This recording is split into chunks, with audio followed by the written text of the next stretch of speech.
Okay, okay, okay, okay. All right. I know y'all. I know y'all see the title.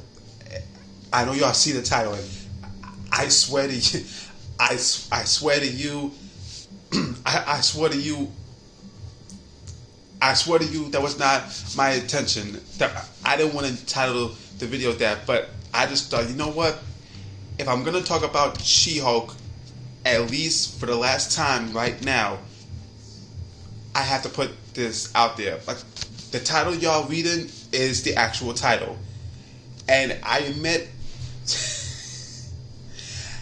I admit, I purposefully put that title in there just to trigger the ignoramuses, just to trigger the intelligentsia douchebags. That was on purpose, but everything that I'm gonna say ain't gonna trigger them, although it might. But just this title alone is like, I'm gonna get them. I'm gonna bait them in. But I digress. I'm not here to give attention to those people. I just want to come up here and just give y'all just an explanation as to why I think, despite it being my least favorite of the MCU streaming stuff on Disney Plus, why overall, thinking about it more and more, She-Hulk Attorney at Law, despite its big flaws, is actually kind of brilliant if you just sit down and really think about it. So, why do I think She-Hulk is brilliant? Like, what is it about the show that actually made me sit down, be deep in thought, and then think, man, this show is actually brilliant. This is actually brilliant. To me, the show did four things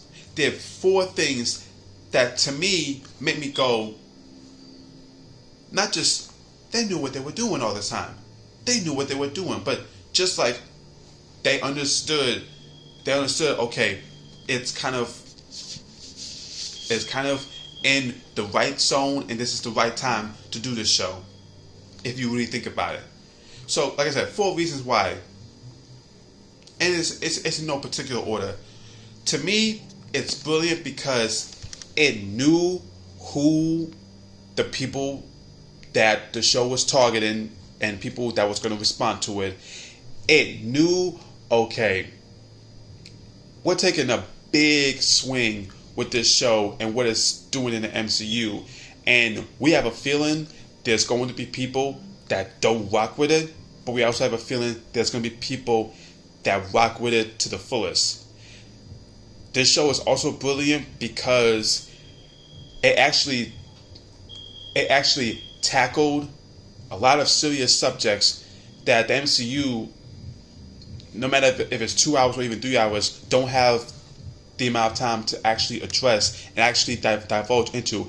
And last but certainly not least, to me, it really understood, in my opinion, it actually understood the character and the tone of the show that the show set itself as. So, what do I mean by all of this? Like, what do I mean? Well,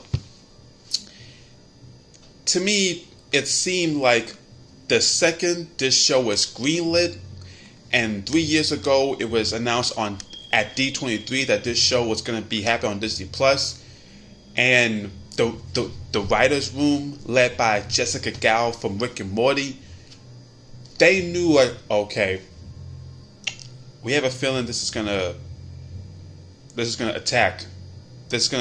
be attacked by those types of people on the internet. So here's what we're gonna do. This show, we're gonna make like the villain of the show, like the villains of the show, the antagonists of the show, is basically the trolls on social media. Basically the toxic males online, those are gonna be our antagonists, and it's gonna be a comedy. We're not gonna take it seriously, but we're gonna somewhat take this one seriously.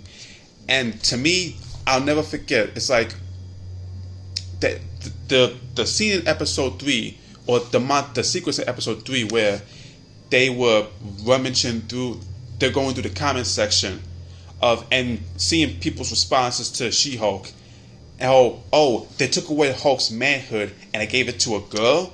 And the whole, hey, I'm not saying no woman could be superheroes, but make your own superhero. Stop making them derivatives of the male character. It's like, and also the whole thing about in the finale, one of the Justice dudes like, hey, listen, that Mighty Thor, she sucks. And no, I'm not saying that because she's a woman. If she was a man, I would say the exact same thing. And everything else about it. And even the episode beforehand, She-Hulk does not deserve to be a hero. She don't deserve the power she stole from the Hulk. And she's a S word that rhymes with butt. You know that word.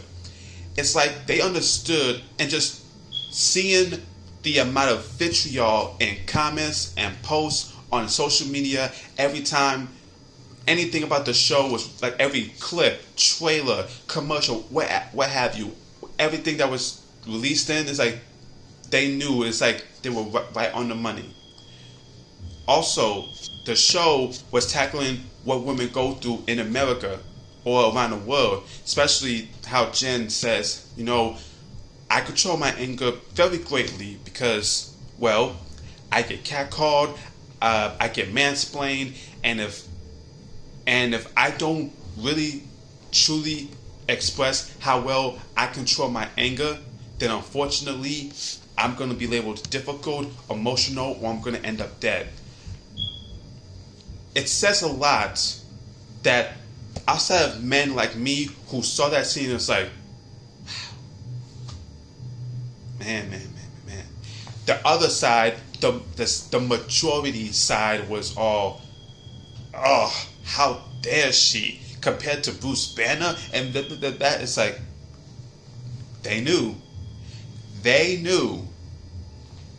and also they knew that, okay, She-Hulk, at least a version of She-Hulk in the comics, broke the fourth wall, said some snarky things, like was very meta about that they were in a comic book.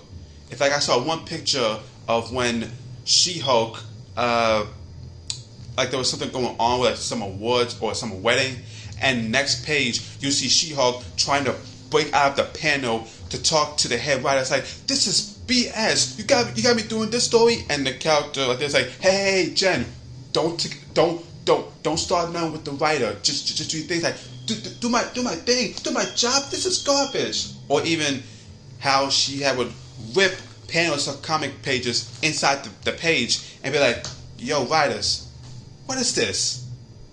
This is what y'all have me doing for this issue, for this whole storyline? This is ridiculous. And what happened in the finale?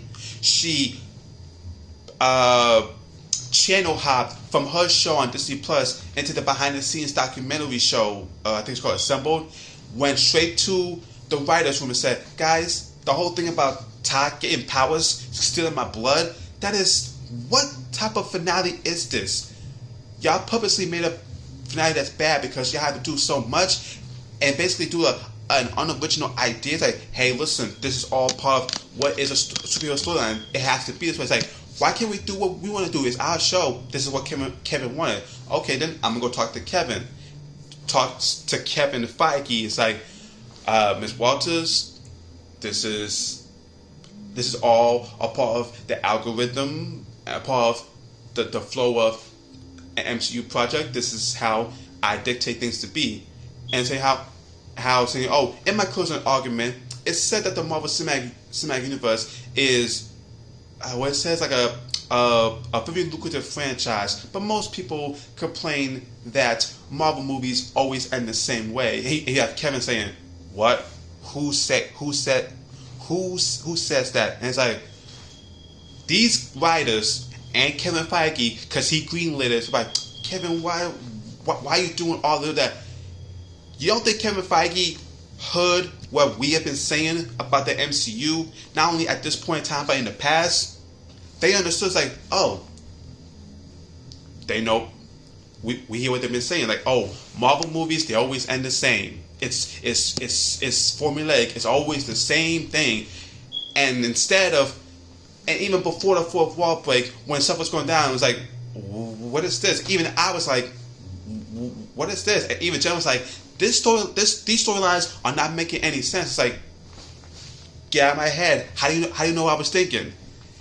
And also, most importantly, to me, it understood the vibe of the show. It understood the tone the show set out. Just like all these other MCU shows, they understood the tone that the show set out to be. Moon Knight, it understood that it's a deep, dark, psychologically thrilling look at mental health. Ms. Marvel was a great comedic and dramatic coming-of-age story. It understood that tone.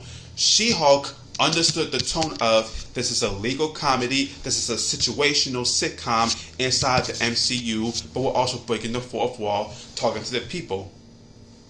They understood. It's like, this show, since its inception, knew the show they were putting out, and they knew, okay, this is going to trigger so many people, but there's going to be people who's like, they calling y'all out. They knew what they were doing, and to me, it was just awesome to see. So again, like I said, to me, most of the humor didn't work. Some of the storyline structuring did not work. Despite it being 9 30-minute episodes, it sort of dragged. Where I feel like if you just decrease the number of episodes, it would have streamed nicely. But like I said, as I think about it more and more, I think to myself, this show actually is brilliant because it understood the tone, it understood the audience that it's not really attracting but attacking the negative ones. It knew, okay, for the fourth wall break, we're going to go all out, we're going to do this, we're going to set up this, we're going to do all that. And it knew, like, okay, we're talking about something, we're talking about certain things. And to me at least, I can't speak for everybody, to me at least, this show is brilliant, and it understood the type of show it was. It understood its audience, good and bad. And to me, you can't take that away from the show. Same with Ms. Marvel, Moon Knight, WandaVision, Loki. They all knew the shows they put out. They knew the tone that it set out. And to me, She-Hulk is another example of a show that is brilliant. It's flawed, yes, but it is brilliant. And to me, you can't really deny that. To me, at least, you can't really deny that. If you want to, that's fine. But to me, I think it's brilliant overall. And so, ladies and gentlemen, that concludes this edition of the Al Johnson Show. Like, comment, subscribe, share if you want more and more and more content. Hit the little notey bell if you want more. Stay tuned for a brand new Al Johnson Show next week. And as always, guys, remember, I've been Al Johnson, and you're not. Deuces.